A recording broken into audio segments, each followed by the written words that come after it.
Hano rero turi mu murenge wa Kigali Norvège. Iki kibanza gifite ubuso bwa 326. Urabona ko kiri ku muhanda. Ubwo rero gifite n'amaborne yacyo. Kiva hano kuri uyu mugunguzi kikaza kuri uyu mugunguzi. Turimo turahaza haruguru y'umugunguzi kikaza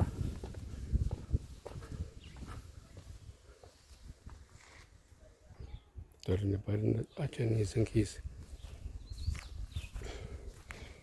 Iyi borne ufite gahunda rero ni miliyoni 25. Dore indi borne ngiyi. Ikibanza cyose rero